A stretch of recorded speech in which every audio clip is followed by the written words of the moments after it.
الحمد لله الحنان المنان الذي خلق الإنسان وعلمه البيان، والصلاة والسلام على رسوله سيد الإنس والجان وعلى آله وأصحابه ذوي الخير والإحسان، أما بعد، فأعوذ بالله من الشيطان الرجيم. بسم الله الرحمن الرحيم. ياسين والقرآن الحكيم. قال الله تعالى: الحمد لله الذي أنزل على عبده الكتاب ولم يجعل له عوجا قيما.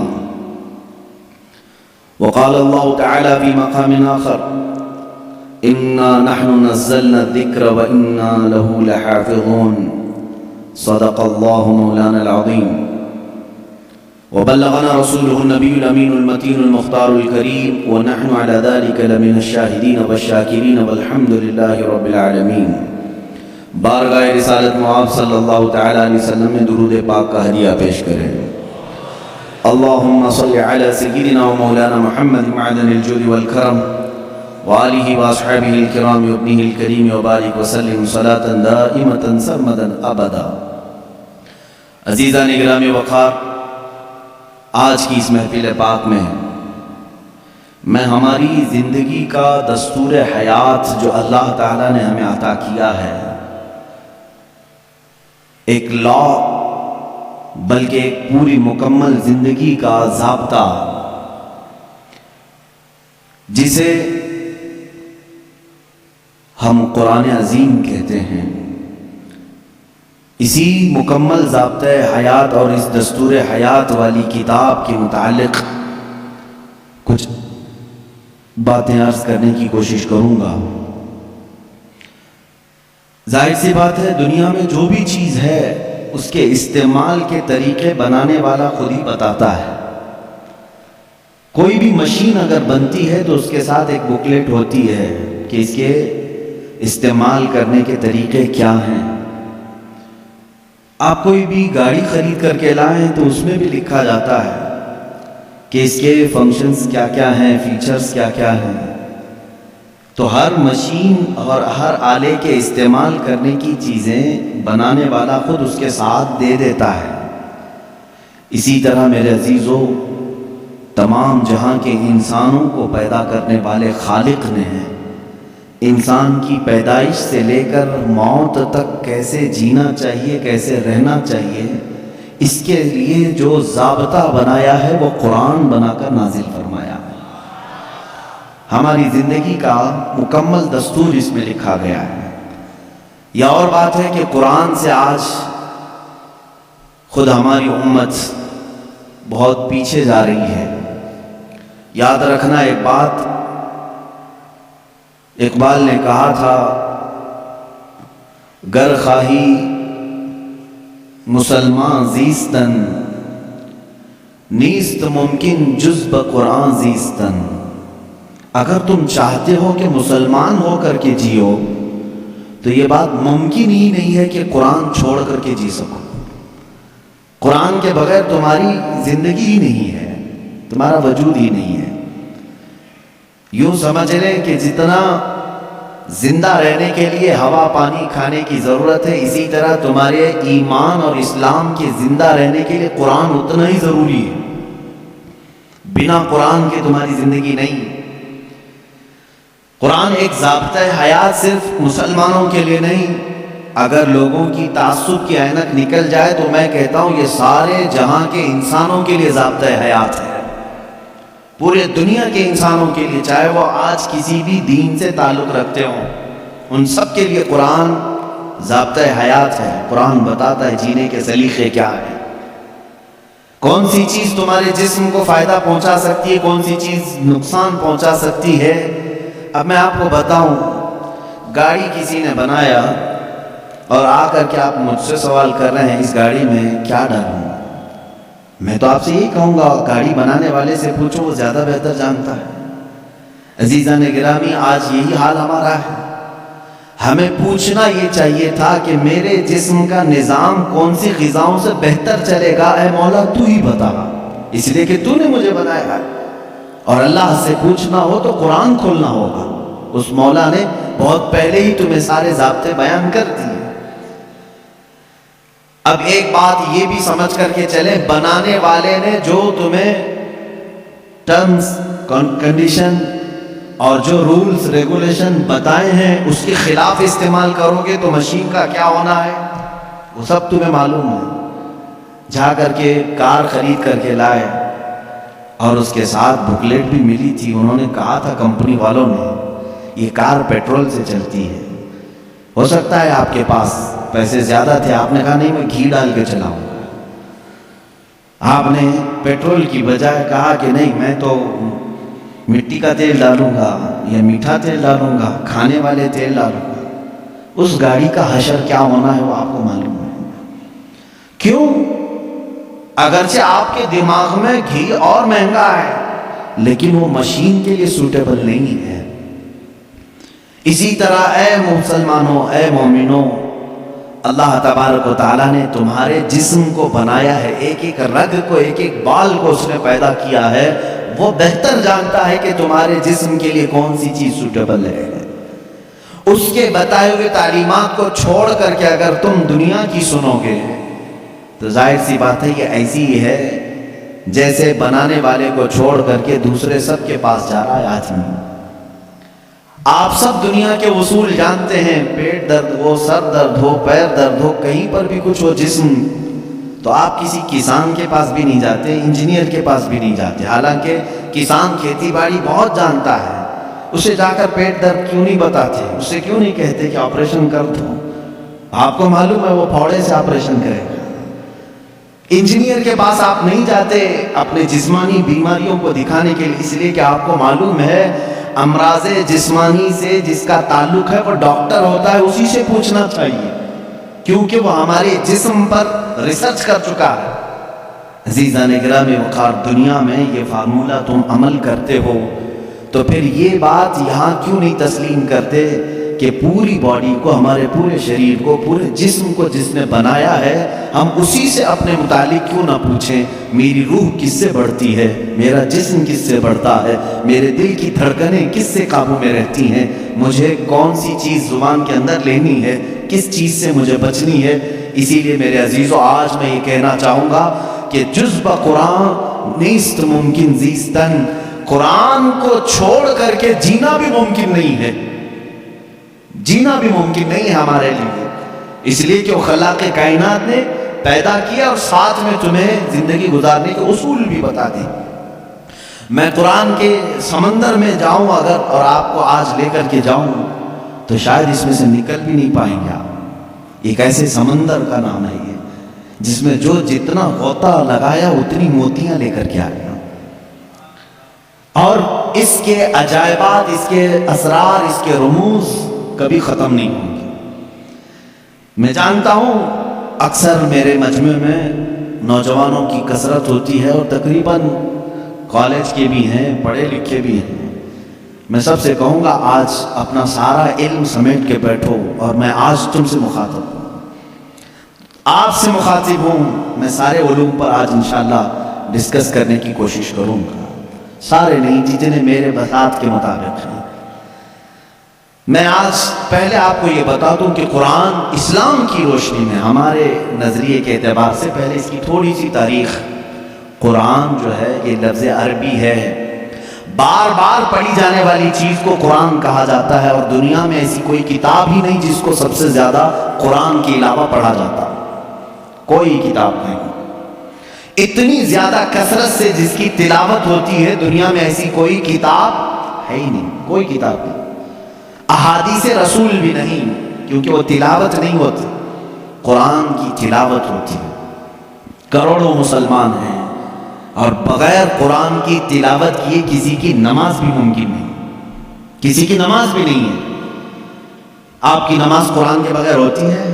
نہیں ہوتی۔ تو کثرت سے تلاوت کرنے والی چیز کو قرآن کہا جاتا ہے، اسی لیے اس مصحف کو یعنی اس کتاب کا نام قرآن رکھا گیا۔ حالانکہ قرآن پاک ہماری زبانوں میں مشہور ہے، اس کا ایک ہی نام نہیں ہے، اور 27 نام الگ ہیں۔ قرآن پاک کو عربی میں الگ الگ ناموں سے ذکر کیا گیا ہے، بلکہ خود قرآن میں ہی اس کے کئی نام آئے۔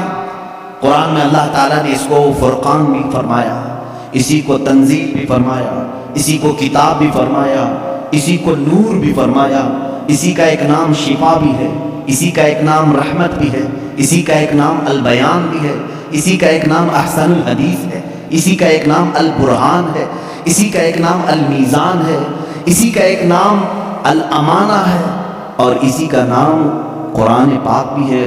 یہ تمام نام قرآن پاک کے خود قرآن میں استعمال ہوئے ہیں، اللہ نے خود قرآن پاک میں فرمایا۔ کثیر نام ہے اور ہر نام کی ایک الگ الگ وجہ ہے کہ کیوں اس کا نام یہ رکھا گیا۔ اب اندازہ کرو آپ کہ میں ایک ایک نام کی تشریح بیان کروں تو 27 دن تو اسی میں لگ جائیں گے کہ قرآن کے نام کیا کیا ہے۔ ایک ایک نام قرآن کیوں کہا گیا، میں تو اس کی ایک مختصر وجہ بتایا نا، سب سے زیادہ پڑھی جانے والی چیز ہے، اس لیے اس کو کیا کہتے ہیں، قرآن۔ اسی طرح بیان، اللہ نے فرمایا ہر چیز کا اس میں بیان ہے، کچھ بھی نہیں چھوڑا گیا ہے، اس لیے اس کو بیان کہتے ہیں۔ تنزیل، اس لیے کہ یہ اتارا گیا ہے، اس لیے اس کو تنزیل کہتے ہیں۔ احسن الحدیث ہے، سب سے اچھی بات کو کہتے ہیں عربی میں، اور قرآن سے اچھی بات کوئی ہے نہیں، اس لیے اس کا نام احسن الحدیث ہے۔ اس کا ایک نام شفا ہے، اس لیے کہ اس کی آیتیں مریضوں پر پڑھو تو شفا ملتی ہے۔ اس کا نام ہدا ہے، اس لیے کہ اس میں ہدایت کی آیتیں ہیں، بھٹکا ہوا بندہ اگر پڑھ لے تو سیدھے راستے پر آ جائے۔ اس کا نام رحمت ہے، اس لیے کہ غم میں اگر کبھی بندہ اس کو پڑھ لے، بلکہ حضور اکرم صلی اللہ علیہ وسلم نے فرمایا اپنی میتوں پر سورہ یاسین پڑھو، ان پر رحمت ہوتی ہے۔ تو قرآن کا نام رحمت بھی ہے، اسی لیے قرآن کے اسماء اور قرآن کے ناموں کی تفصیل اپنا ایک الگ ٹاپک ہے، لیکن میں آپ کو بتاؤں جس قرآن کو ہم نے ترک کیا ہوا ہے آج، اے میرے عزیز بچوں، آج کی محفل کے بعد میں سب سے یہ کہوں گا، عہد کر کے اٹھنا کہ اے اللہ مجھے اس وقت تک موت نہ دے جب تک میرے سینے میں قرآن کا کوئی حصہ نہ آ جائے۔ اس لیے کہ رسول کریم صلی اللہ علیہ وسلم نے فرمایا جس مسلمان کے سینے میں قرآن کا کوئی حصہ نہیں، حضور پاک صلی اللہ تعالیٰ علیہ وسلم نے فرمایا وہ قبرستان کی طرح ویران ہے۔ جس گھر میں قرآن کی تلاوت نہیں ہوتی وہ گھر ویران ہے، خراب۔ حضور اکرم صلی اللہ علیہ وسلم نے فرمایا وہاں سے فرشتوں کی دوری ہوتی ہے، اور شیاطین اور سرکش جنات ان کے گھروں میں بسیرا کرنے لگتے ہیں جن گھروں میں قرآن کی تلاوت نہیں ہوتی۔ قرآن کا ایک حصہ، ایک حصے سے مراد چند آیتیں، چند سورتیں بھی اگر تمہیں یاد ہیں، انشاءاللہ العزیز آپ اس کی فضیلت کے ساتھ قیامت کے دن شفاعت کے مستحق بھی ہوں گے۔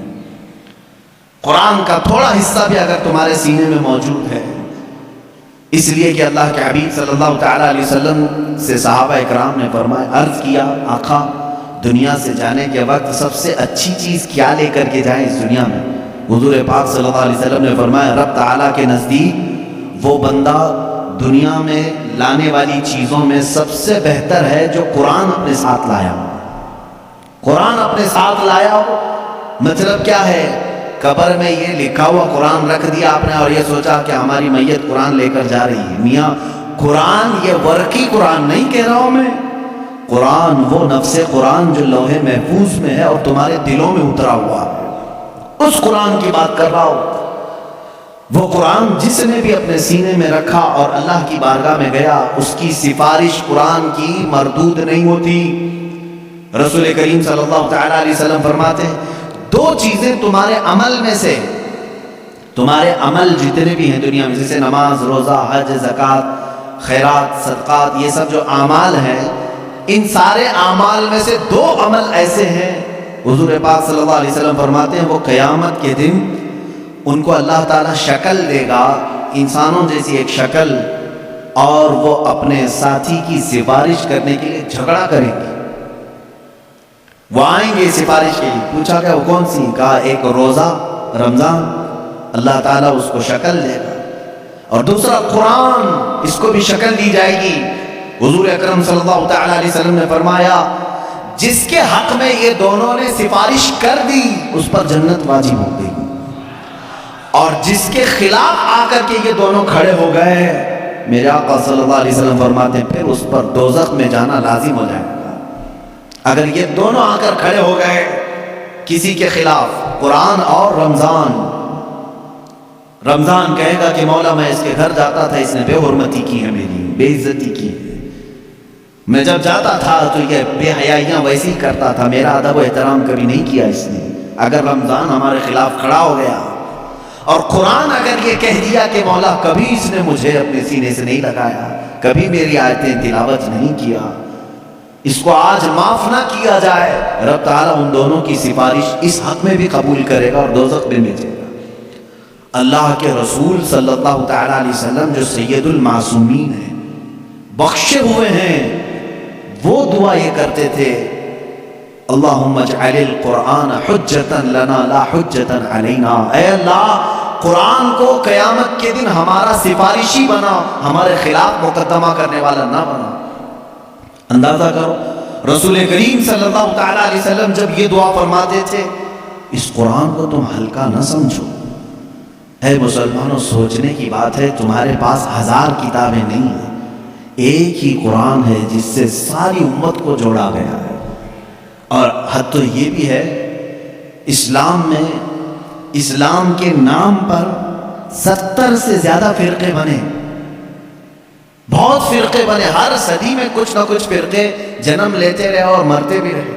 آج بھی ہیں 70 سے زیادہ فرقے پائے جاتے ہیں، بلکہ خود شیعوں میں 70 فرقے ہیں، خوارج میں الگ فرقے ہیں، ان کے علاوہ اور دوسرے فرقے جیسے قادیانی ہیں، بدعقیدہ ہیں، جو اسلام کی کچھ نہ کچھ بنیادی چیزوں سے انحراف کرتے ہیں.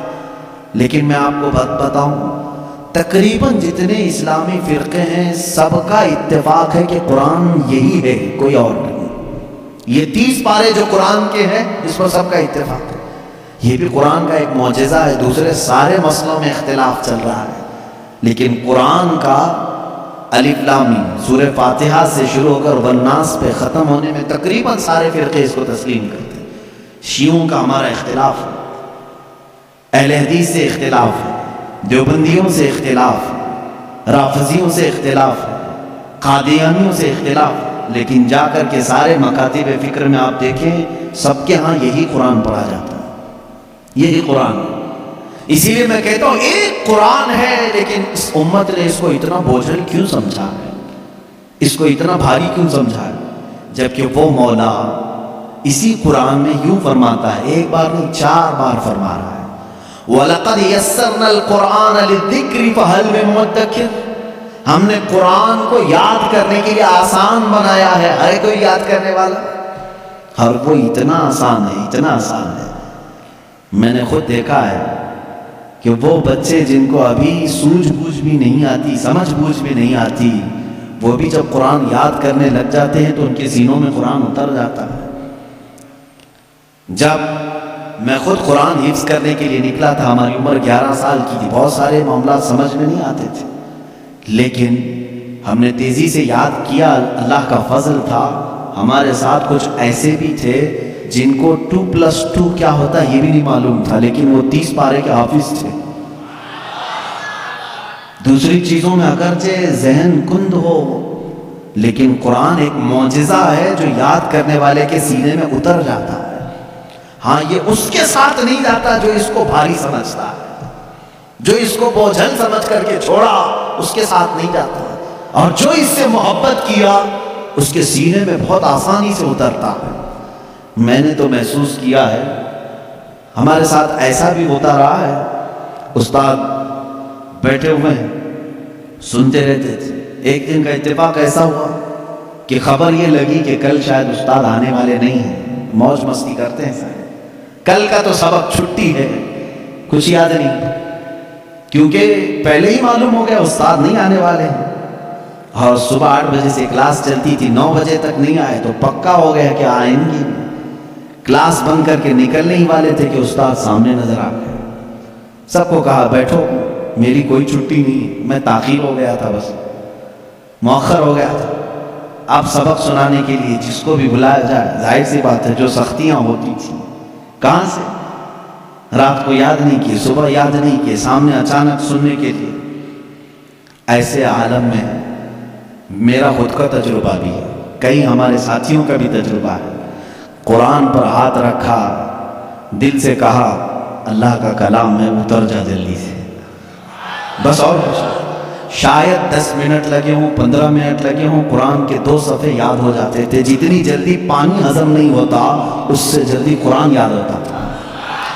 کر کے تو دیکھا ہوتا آپ نے، کر کے تو دیکھا ہوتا۔ شروع میں شیطان بہت ورغلاتا ہے، بہت بہکاتا ہے، یاد کرنے نہیں دیتا اور بھگاتا ہے، لیکن جو جم گیا تو پھر قرآن ہی اس کا مددگار بھی ہوتا ہے، قرآن اس کا مددگار ہوتا ہے۔ اب میں چند حدیثیں آپ کو بتاؤں کہ قرآن کہاں تک تمہاری دوستی نبھاتا ہے۔ پہلی بات، کچھ لوگ ڈر کر کے چھوڑے ہوئے، ہم تو پڑھ ہی نہیں پاتے تھے، اس پر بھی میں آج ایک حدیث پڑھا، حضرت عائشہ صدیقہ رضی اللہ تعالیٰ عنہا سے مروی ہے، فرماتی ہیں رسول کریم صلی اللہ تعالیٰ علیہ وسلم نے فرمایا الماہر فی القرآن، جو قرآن کا ماہر ہے، یعنی اچھی تجوید میں تلاوت کرتا ہے اور اس کے معنی بھی سمجھتا ہے، سب سمجھتا ہے، حضور اکرم صلی اللہ علیہ وسلم نے فرمایا قیامت کے دن وہ معزز محترم فرشتوں اور انبیاء کے ساتھ ہوگا۔ جو ماہر ہے قرآن میں، جو قرآن اچھے سے تلاوت کرتا ہے، یہاں تک تو بات ٹھیک ہے۔ آگے میرے آقا صلی اللہ علیہ وسلم فرماتے ہیں والذی یقرأ القرآن یتتعتع فیہ وعلیہ شاق فلہ اجران او کما قال رسول اللہ صلی اللہ علیہ وسلم۔ میرے آقا فرماتے ہیں اور وہ بندہ جو اٹک اٹک کے پڑھتا ہے، اس کے لیے زبان پھسل جاتی ہے، یہ صاف ہے الفاظ حدیث میں، جو اٹک اٹک کے پڑھتا ہے زبان پھسل جاتی ہے، یا ذہن موٹا ہے، زبان موٹی ہے، جلدی سمجھ میں نہیں آتا، ادھر ادھر ہجے کر کے پڑھتا ہے، میرے آقا صلی اللہ علیہ وسلم نے فرمایا اس کو ڈبل اجر ہے، فَلَهُ أَجْرَانِ، اس کو دگنا اجر ہے۔ تو کیوں چھوڑ دیا تھا اس قرآن؟ یہی سوچ کر کہ پتہ نہیں کہاں غلطی ہو جائے، تم لگے رہتے، ایک دن وہ آ جاتا جب ہماری زبانوں کی لکنت کو بھی یہ صحیح کر دیتا۔ قرآن پاک علاج بھی ہے، شفا بھی ہے، دوا بھی ہے، رزق بھی ہے، رحمت بھی ہے۔ عزیزان گرامی، میرے آقا صلی اللہ تعالیٰ علیہ وسلم نے فرمایا، احادیث کے چند جملے میں آپ کے سامنے رکھ دوں۔ رسول پاک صلی اللہ تعالیٰ علیہ وسلم فرماتے ہیں کہ جو قرآن گھر میں تلاوت کرتا ہے اس کے لیے ایک فرشتہ ہے جس کا نام سکینہ ہے۔ حضرت اسید بن حضیر رضی اللہ تعالیٰ عنہ ایک صحابی ہیں، وہ رات میں تلاوت کر رہے تھے، اچانک بادل کا ایک ٹکڑا نیچے آ گیا۔ بادل کا ٹکڑا کبھی نیچے آپ نے دیکھا نہیں، اس میں کیا ہوتا ہے معلوم ہے؟ جیسے فریج کھولنے کے بعد بہت تیز شبنم جیسی ٹھنڈک رہتی ہے، اس طرح بادلوں کو کچھ جمی ہوئے پانی اور برف جیسی چیزیں گھیری ہوئی رہتی، ایک ٹکڑا ان کے اوپر آ گیا۔ حضرت اسید ڈر گئے، ان کا گھوڑا ہلانے لگا تو تیزی سے اچھل کود کرنے لگا، اور وہ قرآن پڑھ رہے تھے اس میں، اور انہوں نے قرآن چھوڑ دیا، اور صبح حضور اکرم صلی اللہ علیہ وسلم کے دربار میں آئے، کہا یا رسول اللہ صلی اللہ علیہ وسلم مجھے ڈر لگ رہا ہے، رات کو میں چھت پر بیٹھ کر قرآن پڑھ رہا تھا، صرف میری بیوی ہے اور میرے گھر میں ایک گھوڑا ہے، مجھے ڈر یہ لگا کہ آسمان سے کچھ برس جائے گا اور میں ہلاک ہو جاؤں گا۔ بادل کا ٹکڑا یہاں تک آ گیا تھا، سر تک آ گیا تھا، اور میرا گھوڑا بھی دیکھ کر کے ہلانے لگا، اچھل کود کرنے لگا، یہ کیا معاملہ ہے؟ اللہ کے حبیب صلی اللہ تعالیٰ علیہ وسلم نے فرمایا، مسکرائے، کہا اسے تلاوت چھوڑ کیوں دی اور پڑھتے رہتے ہیں؟ اس لیے کہ وہ فرشتہ ہے جسے قرآن سننے کا بہت شوق ہے۔ جب بھی کوئی قرآن تلاوت کرتا ہے تو آسمانوں سے اتر آتا ہے، یہاں تک کہ میرے آقا صلی اللہ علیہ وسلم نے فرمایا فجر کی نماز میں آؤ، اپنے منہ صاف کر کے آؤ، اپنے منہ کی بدبو نکال کر کے آؤ۔ پوچھا کیوں؟ فرماتے ہیں میرے آقا صلی اللہ علیہ وسلم جب تم نمازوں میں قرآن کی تلاوت کرتے ہو کچھ ایسے فرشتے ہیں وہ اپنا منہ تمہارے منہ سے لگا دیتے ہیں، تو منہ کی بدبو نہ ہو، فرشتوں کو تکلیف نہ ہو، اس لیے کہ وہ قرآن سننے کے شوقین ہیں۔ جب تم تلاوت کرتے ہو تو وہ اتر جاتے ہیں اور تمہارے منہ سے اپنا منہ لگا لیتے ہیں۔ قرآن کی یہ برکت ہے میرے عزیز، دوسری کتابوں کے لیے کہیں ایسی فضیلت نہیں ملتی۔ یہ تو میں دائرہ اسلام میں موجود میرے آقا صلی اللہ تعالیٰ علیہ وسلم کی بتائی ہوئی حدیثیں آپ کو پہلے بتا رہا ہوں، میں پھر دنیاوی معاملات میں بھی آؤں گا کہ قرآن کہاں کہاں ہماری رہنمائی کرتا ہے۔ پہلے تو ہم اپنے دائرے میں دیکھیں، ہم چھوڑے ہوئے ہیں نا اس کو۔ اقبال نے کہا تھا وہ زمانے میں معزز تھے مسلمان ہو کر، آج تم خار ہوئے ہو تاریخ قرآن ہو کر، آج تم خار ہوئے ہو تاریخ قرآن ہو کر قرآن چھوڑ کر کے ہی ذلیل ہوئے ہیں، باقی اور کوئی وجہ نہیں۔ اللہ تبارک و تعالیٰ نے جو مقدس چیز تمہارے لیے اتاری، پچھلی امتوں کو کبھی یہ چیز نہیں ملی۔ قرآن جیسی برکت کسی امت کو نہیں ملی جو امت مصطفیٰ صلی اللہ علیہ وسلم کو ملی۔ تورات آئی ہے، انجیل آئی ہے، زبور آئی ہے، سب کو معلوم ہے نا، آسمانی کتابیں آئی۔ جاؤ اے مسلمانوں، ڈھونڈ کر کے لاؤ تورات کا ایک نسخہ جو موسیٰ علیہ السلام پر اترا تھا، ڈھونڈ کر کے لے آؤ انجیل کا ایک نسخہ کہ جو عیسیٰ علیہ السلام پر اترا تھا، زبور کا ایک نسخہ لے کر کے آؤ۔ آج وہ کتابیں ناپید ہیں، اور اگر ہیں تو اس میں اختلاف۔ خود عیسائیوں کے ہاں 4 قسم کی انجیلیں پائی جاتی ہیں، یہودیوں کے ہاں تورات اولڈ ٹیسٹمنٹ میں یونان والوں کا الگ، فلاں جگہ کے الگ، جرمنی کے الگ، UK کے الگ، امریکہ کے الگ۔ جا کر کے دیکھو گے تو ان کے نسخوں میں الگ الگ تبدیلیاں ہیں۔ زبور نام کی جو کتاب تھی داؤد علیہ السلام پر، وہ کہاں ہے؟ اس کی کتنی آیتیں غائب، کسی کو نہیں پتا۔ لیکن دنیا میں اگر خالد ہمیشہ رہنے والی کوئی کتاب ہے تو قرآن مقدس ہے۔ تم جاؤ امریکہ میں بھی تمہیں یہی قرآن ملے گا جو سورہ فاتحہ سے شروع ہو رہا ہے، عرب میں جاؤ یہی قرآن ملے گا جو والناس پہ ختم ہو رہا ہو، ہندوستان میں آؤ یہی قرآن ملے گا جس کے درمیان میں سورہ کہف ہے۔ کہیں پر بھی جاؤ قرآن اسی طرح سے آج موجود ہے۔ تمہیں ڈرنے کی ضرورت ہے مسلمانوں، قرآن کہیں ضائع نہیں ہوگا، کہیں ضائع نہیں ہوگا۔ آج کچھ لوگ یہ سوچتے ہیں کہ قرآن کو ہم مٹا دیں گے، خاک مٹا دیں گے، خاک مٹا دیں گے۔ تم جیسے بہت آئے، تمہارے سے بڑے بڑے بلکہ سڑے سڑے بھی آئے، قرآن کا کچھ نہیں کر سکے، اس لیے کہ اس کے حفاظت کی ذمہ داری خود اللہ نے لی ہے۔ قرآن میں خود فرماتا ہے اِنَّا نَحْنُ نَزَّلْنَا الذِّكْرَ وَإِنَّا لَهُ لَحَافِظُونَ، ہم نے ہی قرآن کو اتارا ہے اور ہم ہی اس کی حفاظت کرنے والے ہیں۔ اب اللہ کے ذمے میں ہے، اسی لیے قرآن کی حفاظت کا ذمہ امت کو نہیں دیا گیا، ورنہ یہی حال ہوتا جیسے پہلے کی امتوں نے کیا۔ عیسائی علماء کیا کرتے تھے؟ امیروں کے لیے الگ آیتیں بتاتے تھے، غریبوں کو الگ آیتیں بتاتے تھے، پیسہ لیتے تھے، آیتیں بدل دیتے تھے۔ اگر امت کے حوالے یہ قرآن بھی چھوڑ دیا جاتا تو دنیا دار زر خرید مولوی وہ قرآن کو بھی بیچ دیتے، حکومت کو راضی کرنے کے لیے آیتیں بدل دیتے۔ لیکن اللہ نے امت کے حوالے نہیں رکھا، خود اپنے حفظ و امان میں رکھا ہے۔ قرآن کو کوئی بدل نہیں سکتا، لا تبدیل لکلمات اللہ، رب تعالیٰ خود فرما رہا ہے اللہ کے ایک کلمے میں بھی تبدیلی نہیں۔ خوف کس بات کا تمہیں؟ اس کی قرآن کی اتنی حفاظت کی گئی ہے کہ اس کے سارے الفاظ گن کے رکھ لیے گئے ہیں، ایک لفظ بھی اگر کم ہو گیا تو پتہ چل جائے گا یہ قرآن نہیں ہے۔ الفاظ تو دور کی بات ہے میرے عزیزوں، اس کی صورتیں محفوظ ہیں، 114 صورتیں ہیں، اس میں ایک کم بھی نہیں ہوگی، زیادہ بھی نہیں ہوگی۔ ہم یہ سب محفوظ ہیں، جو عالم ہوگا، جو حافظ ہوگا، کروڑوں کی تعداد میں علماء بھی ہیں، وہ سب کو معلوم ہے، یعنی قرآن کی یہ باتیں جاننے والے علماء کی بات کر رہا ہوں، سب کو معلوم ہے کہ قرآن میں 114 صورتیں ہیں، 540 رکوع ہیں۔ اتنا ہی نہیں بلکہ اس کے جو ہے حرف بھی گن لیے گئے، آیتیں بھی گن لی گئی، 6666 آیتیں ہیں، حروف بھی گنے گئے ہیں، زبر بھی گنے گئے ہیں، زیر بھی گنے گئے ہیں، بلکہ اس کے نقطے بھی گن کے رکھے گئے ہیں، کہیں ایک نقطہ بھی کم نہیں کر سکو گے۔ اس قرآن کی اتنی جو حفاظت ہے، آج میں آپ کو بتاؤں، کبھی کسی نان مسلم کے پاس جاؤ اور اگر وہ تم سے یہ سوال کرے تو مسلمان ہے، اسلام ہی سچا دھرم ہے، کیا تمہارے پاس پروف ہے اس چیز کا؟ تم کیا کہو گے؟ حضور صلی اللہ تعالیٰ علیہ وسلم کے معجزے سناؤ، انکار کرے گا۔ میرے آقا صلی اللہ تعالیٰ علیہ وسلم نے چاند کے 2 ٹکڑے فرمائے، سورج کو پلٹا دیا، بہت سارے معجزے ہیں، وہ کہے گا میں نہیں مانتا ان چیزوں، وہ اس زمانے میں تھے، میں کہاں دیکھا ہوں۔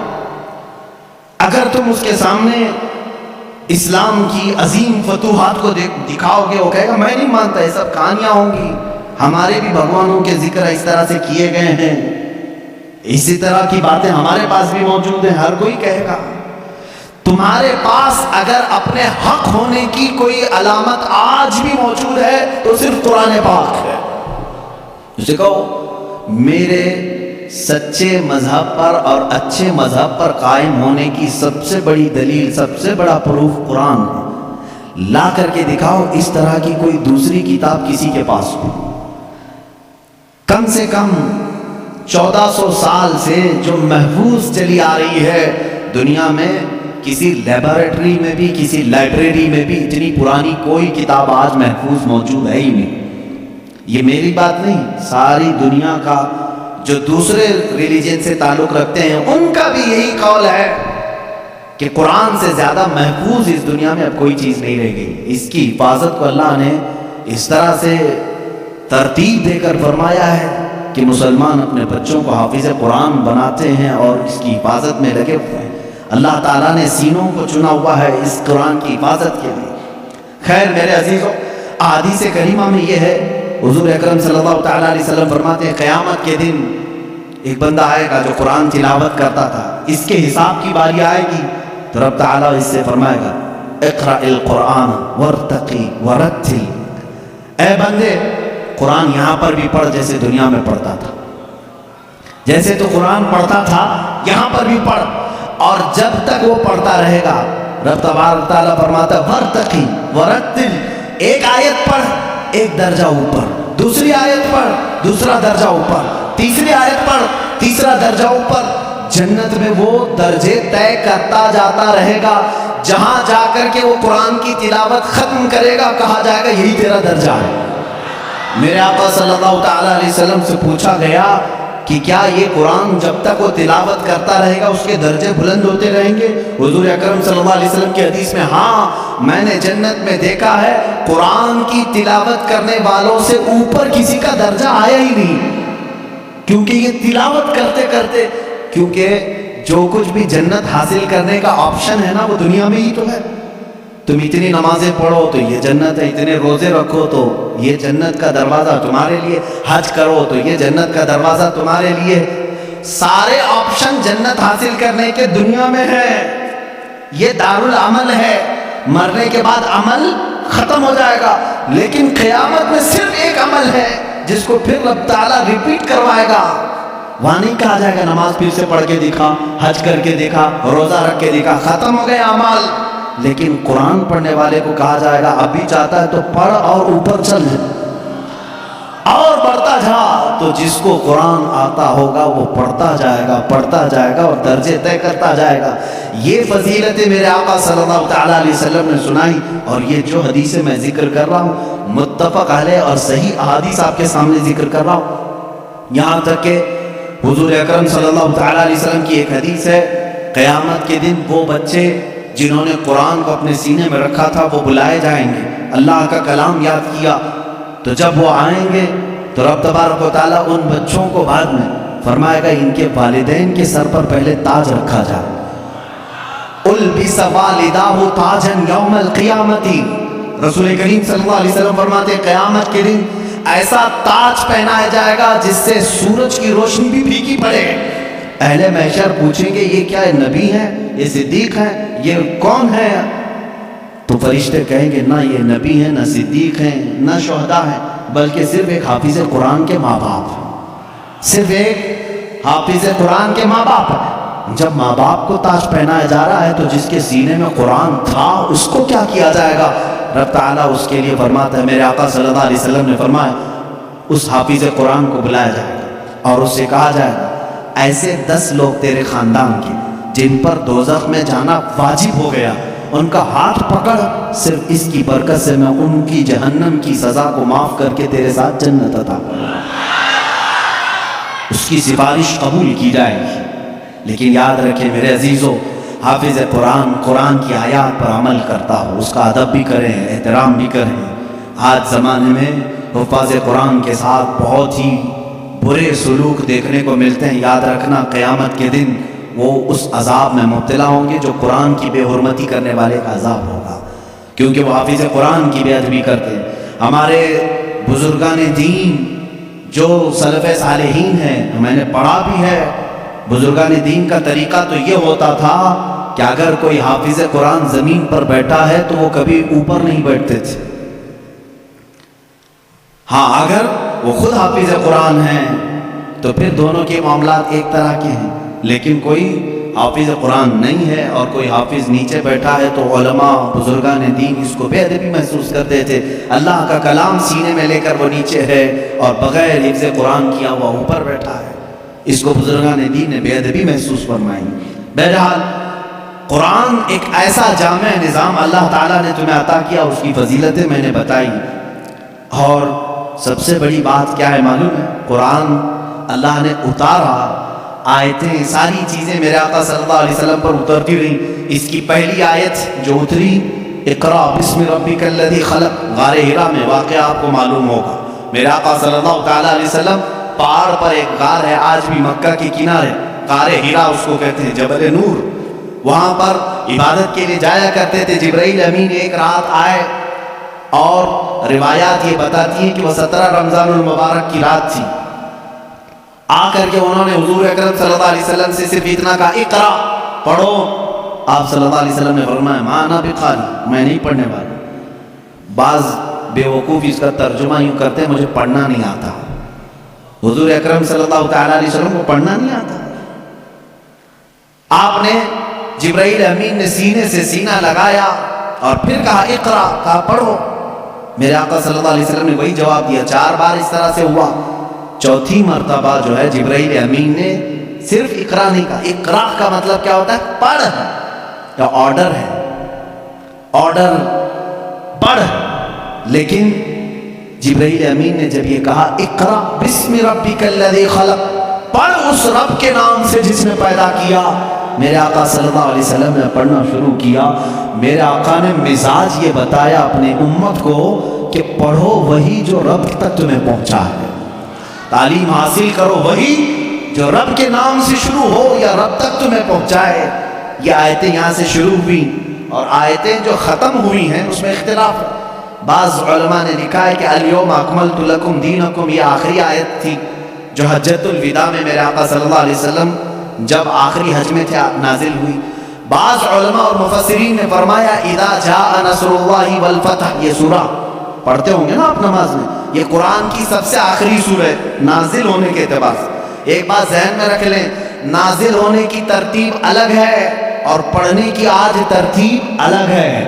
قرآن آج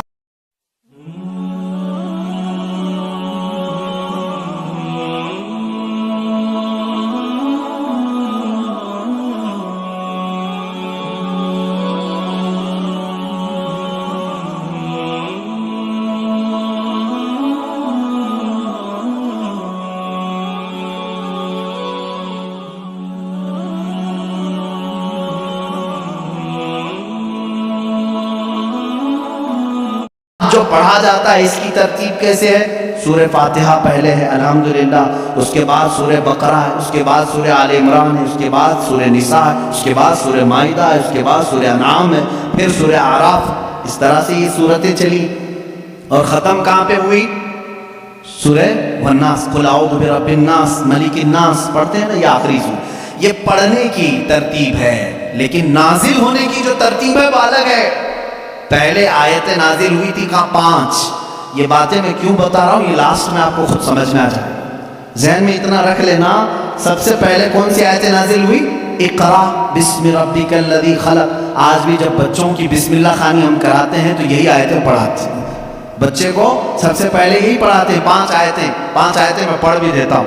اقرا بسم ربک الذی خلق خلق الانسان من علق اقرا وربک الاکرم الذی علم بالقلم علم الانسان ما لم یعلم. یہ 5 آیتیں ہیں جو سب سے پہلے میرے آقا صلی اللہ علیہ وسلم پر نازل ہوئی. جبرائیل امین لے کر آتے تھے، حضور اکرم صلی اللہ علیہ وسلم کو سناتے تھے. یہ قرآن کی ابتدا ہے اور 23 سال تک نازل ہوتا رہا. 23 ایئرس، 23 سال تک نازل ہوتا رہا. آخر میں کون سی آیتیں نازل ہوئی؟ ایک تفسیر کی روایت کے مطابق اذا جاء نصر اللہ والفتح ورأیت الناس يدخلون فی دین اللہ افواجا فسبح بحمد ربک واستغفر انہ کان توابا. یہ 2 چیزیں ذہن میں رکھو. اقرا سب سے پہلے، سورہ اذا جاء نصر اللہ سب سے آخر. یہ قرآن کے نزول کا زمانہ میں آپ کو بتاؤں 23 سال تک نازل ہو. آپ کو میں بتاؤں قرآن اتنی فصیح زبان میں ہے. فصیح کا مطلب لٹریچر جس کو کہتے ہیں. جیسے ایک اردو ہے جو ہم اور آپ اور یہاں ہبلی کی زبان ہوتی ہے, اس کو فصیح اردو نہیں کہتے, لکھنؤ والے فصیح اردو بولتے ہیں. آپ کیسے اب ہم ظاہر سی بات ہے, میں تقریر جو کر رہا ہوں ہو سکتا ہے یہ اردو الگ ہے, ہبلی والی اردو الگ ہے. اردو اگر میں وہ بولوں تو پھر یہاں بھونڈا لگے گا. آبے جابے توبے یہ اگر جو عام طور پر استعمال کرتے ہیں یہ بھونڈا لگتا ہے, کیونکہ فصیح زبان میں جب کوئی بیان کرے تو وہ دل میں اترتی بھی ہے بات. زبان کی مٹھاس اس کی فصاحت میں ہے. تو عربی زبان میں جو سب سے زیادہ فصیح جملے تھے وہ قرآن میں آئے. ایک بھی ہلکا جملہ نہیں آیا, ایک بھی کمتر جملہ نہیں آیا. اب جیسے ایک مثال میں آپ کو بتا دوں, گھٹنا لفظ ہے نا, گھٹنا, گھٹنے ٹیک دینا, لیکن آپ گڑگے بولتے ہیں, ہے کہ نہیں؟ گڑگے ٹیکو, گڑگا کیا چیز ہے یہ؟ گڑگا یہ تمہاری عامی زبان ہے. اگر یہ میں کتاب میں لکھ دوں کہ میں سجدے میں جاتے وقت گڑگا ٹیک دیا, آپ کو برا لگے گا. کیا مولانا اچھی زبان میں بیچ میں ہڈی لے کے آ گیا. گھٹنا لفظ ہے, گھٹنا یہ فصیح لفظ ہے, اور ایک عام لفظ ہوتا ہے جس کو آپ یوز کر رہے ہیں, سمجھ رہے ہیں؟ اب جیسے جانور کہتے ہیں, جانور ہے نا, اب عام زبان میں کہتے ہیں جناور. یہ فصیح لفظ نہیں ہے, یہ فصیح لفظ نہیں ہے, آپ یوز کر رہے ہیں, لیکن آپ جب آپس میں بات کرتے رہتے ہیں تو اس کو برا بھی نہیں سمجھتے. کتنے جناور ایسے ہیں, یہ کیا ہے؟ یہ فصیح اردو نہیں ہے. اچھا لڑکا کہتے ہیں, لڑکی کہتے ہیں, یہ فصیح اردو ہے. لڑکا آیا, لڑکی آئی, لیکن آپ کہیں چھورا آیا, چھوری آئی, یہ کیا ہے؟ چھوکرا آیا, چھوکری آئی. اس طرح کی یہ فصاحت میں استعمال نہیں, فصاحت میں استعمال نہیں. ایسی بہت ساری چیزیں ہیں اردو میں, میں آپ کو سمجھا رہا ہوں. جو فصیح ہوتا ہے وہ لٹریچر ہے, اچھی زبان. اور قرآن پورا کا پورا فصیح عربی میں نازل ہوا ہے. ایک حرف بھی ایسا نہیں ہے جو عام لوگ یوز کرتے ہو, ایک حرف بھی ایسا نہیں. اور صرف قرآن ہی اس طرح ہے. اور اسی وجہ سے اللہ رب العزت نے چیلنج پہ چیلنج کیا ہے قرآن پاک میں. چیلنج کس کو کہتے ہیں معلوم ہے نا آپ کو؟ لا کر کے دکھاؤ. اللہ تعالیٰ نے 4 جگہ پر چیلنج فرمایا. پہلا تو یہ ہے قُلْ لَئِنِ اجْتَمَعَتِ الْإِنسُ وَالْجِنُّ عَلَىٰ أَن يَأْتُوا بِمِثْلِ هَٰذَا الْقُرْآنِ. اللہ تعالیٰ فرماتا ہے اے محبوب آپ فرما دیں سارے انسان جمع ہو جائیں, سارے جنات جمع ہو جائیں, دنیا میں جتنے انسان ہیں سب جمع ہو جائیں, جتنے جنات ہیں سب جمع ہو جائیں. اور اللہ فرماتا ہے کہ وَلَوْ كَانَ بَعْضُهُمْ لِبَعْضٍ ظَهِيرًا, آپس میں ایک دوسرے کی مدد بھی کریں. کس بارے میں جمع ہو کر کے کیا کریں؟ عَلَىٰ أَن يَأْتُوا بِمِثْلِ هَٰذَا الْقُرْآنِ, اس قرآن کی طرح ایک اور کتاب لا کر کے دکھائیں. یہ پہلا چیلنج تھا. عرب والوں کو چیلنج تھا, جو عرب والے عربی جانتے تھے. اگر یہاں والوں کو بولے ہوتے پتہ نہیں کیا ہوتا, دوسری زبان ہی نہیں ہے تمہاری. عرب والے جو عربی میں ماہر تھے ان کو ہی چیلنج ہے کہ یہ عربی میں قرآن ہوتا رہا, اس طرح کا ایک قرآن لا کر کے دکھاؤ. پورے قرآن لانے کی بات چل رہی تھی, نہیں لا سکے, زمانہ گزر گیا. اس کے بعد رب تعالیٰ نے اس چیلنج کو تھوڑا ہلکا کر دیا, کم کر دیا. کہا ام یقولون افترا فأتوا بعشر سور مثلہ, یہ اللہ کے کلام پر جھوٹ کہتے ہیں, حضور کو کہتے ہیں شاعر ہے, ساحر ہے, جادوگر ہے. اے رسول ان سے کہہ دیں پورا قرآن تو اب تک بنا کے نہیں لا سکے, اس کی 10 صورتیں بنا کر کے لاؤ, اس کے جیسی 10 سورے بنا کر کے لاؤ. حضور اکرم صلی اللہ علیہ وسلم نے چیلنج کیا مکہ والوں, اور وہ آپس میں چیمی گوئیاں کرتے رہتے تھے. ارے چیلنج تھوڑا ہلکا ہو گیا, اب تو بناؤ. پوری کتاب نہیں, 10 سورے بنانا ہے. 114 صورتیں ہیں قرآن کی, اس میں سے 10 صورتوں کی برابر کوئی سورے لے کے آؤ. نہیں لائے. پھر اس کے بعد اللہ تبارک و تعالیٰ نے تیسری مرتبہ جا کر کے اور چیلنج کو کم کر دیا. وَإِن كُنتُمْ فِي رَيْبٍ مِّمَّا نَزَّلْنَا عَلَىٰ عَبْدِنَا فَأْتُوا بِسُورَةٍ مِّثْلِهِ, اگر تم کو شک لگتا ہے جو کچھ بھی ہم نے اپنے بندے پر اتارا ہے تو لاؤ اس قرآن کی طرح ایک ہی سورے. کتنی؟ ایک سورے لے کر گیا. پہلے پورا قرآن کے جیسا لانے کا چیلنج تھا, بعد میں 10 سورے لانے کا چیلنج تھا, پھر تیسری مرتبہ رب تعالیٰ نے کیا فرمایا؟ ایک سورے لے کے آؤ. نہیں لائے. اور حضور اکرم صلی اللہ تعالیٰ علیہ وسلم نے کیا فرمایا؟ ایک سورے جب وہ نہیں لائے, اس زمانے میں کیا ہوتا تھا؟ کمپٹیشن ہوتا تھا شعر و شاعری کا. مشاعرے ہوتے ہیں نا, اچھا شعر کس کا ہے اس کو انعام دیا جائے. جو شعر و شاعری کرتے ہیں وہ جانتے ہیں. عرب والے شعر و شاعری میں بہت مشہور تھے. سال میں ایک مرتبہ مکہ میں حج کے موقع پر سب بڑے بڑے شاعر جمع ہوتے تھے, اپنے شعر سناتے تھے, اور جس کا شعر سب سے اچھا ہوتا تھا اس کے شعر کو کعبے کے دروازے پر لٹکایا جاتا تھا, اور اس کی فضیلت تھی سال بھر تک وہ شعر نکالے نہیں جاتے تھے, بلکہ اگلے سال اس سے بھی بہتر کوئی لاتا تو وہ نکالتے پھر اس کا لٹکاتے تھے. یعنی ورلڈ گینیز بک میں جس طرح ریکارڈ درج کیے جاتے ہیں, ارے میاں یہ ابھی جو ہے 100 انڈے کھایا ہے, اب دوسرے کا نام اسی وقت لکھا جائے گا جب 150 انڈے کوئی کھا کے آئے ہے. وہاں ریکارڈ بنانے کے لیے شعر و شاعری ہوتی تھی, اور مکہ میں خانہ کعبہ کے دروازے پر لٹکائے جاتے تھے. وہ ہر سال کا معمول تھا. ایک سال میرے آقا صلی اللہ تعالیٰ علیہ وسلم نے لکھا, انا اعطیناک الکوثر فصل لربک وانحر ان شانئک هو الابتر. 3 آیتیں ہیں, ایک چھوٹی سورہ لے جا کر کے میرے آقا صلی اللہ علیہ وسلم نے خانہ کعبہ کے دروازے پر لٹکایا. آؤ عرب والوں, اس سے بہتر کوئی چیز ہو تو اس کو اتارا جائے گا اور دوسرا اس کا لایا ہوا شعر لگایا جائے گا. یہ چیلنج چلا مہینہ 2 مہینے کئی دن تک. سارے پریشان تھے, اس وقت جو موجود تھے ان کے بس میں نہیں تھا. ایک بہت بڑے شاعر کو یہ لوگ یمن سے یا کسی علاقے سے لے کر کے آئے اور اس سے کہا یہ چیلنج محمد نے دیا ہے صلی اللہ علیہ وسلم کہ یہ 3 آیتیں ہیں اس کے اندر, اس سے بہتر کوئی چیز لا کر کے دکھائے. آپ کو سمجھ میں نہیں آئے گا یہ 3 چیزیں بنانے میں کیا دقت ہے. میرے عزیزوں, یہ صرف 3 آیتیں نہیں ہیں, جب اس کے حروف کو جوڑ کر کے دیکھا جائے تو یہ زبان جاننے والے ہی جانتے ہیں کہ اس کے فائدے کیا کیا ہیں. وہ بڑا شاعر آیا جو بات بھی شعر و شاعری میں کرتا تھا. اگر وہ پوچھتا کسی سے آپ خیریت سے ہیں تو شعر سے ہی پوچھتا تھا. اگر اس سے آپ پوچھتے کھانا کھائے, جواب بھی شعر میں دیتا تھا. وہ آیا جب اس نے دیکھا کہ خانہ کعبہ پر یہ 3 چیزیں لٹکائی گئی ہیں, انا اعطیناک الکوثر فصل لربک وانحر ان شانئک هو الابتر, اس سے کہا گیا جواب لکھو اس کا. تو اس نے اپنے ایک ٹکڑے میں لکھا ما ھذا کلام البشر, یہ بشر کا کلام ہو ہی نہیں سکتا. میں کیا جواب دوں, یہ بشر کا کلام ہو ہی نہیں سکتا. وہ چلا گیا.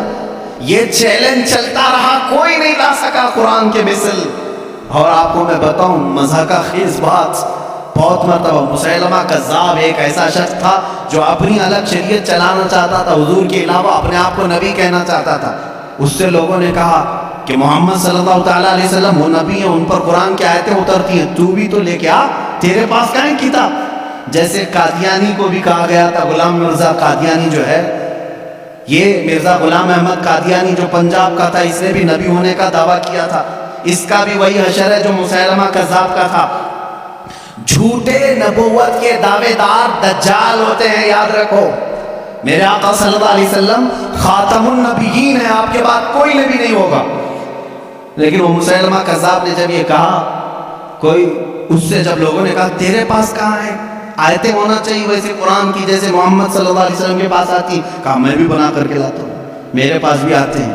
تو بہت دن تک سوچا اور پھر اس کے بعد خود سے ہی اپنے دماغ سے بنانے لگا کہ الفیل ملفیل وما ادراک ملفیل. قرآن کی سورہ ہے نا القاریۃ ملقاریہ وما ادراک ملقاریہ, اس سورہ کے وزن پہ اس نے اپنے سے بنائے الفیل ملفیل وما ادراک ملفیل ذنبہ صغیر وخرطومہ طویل.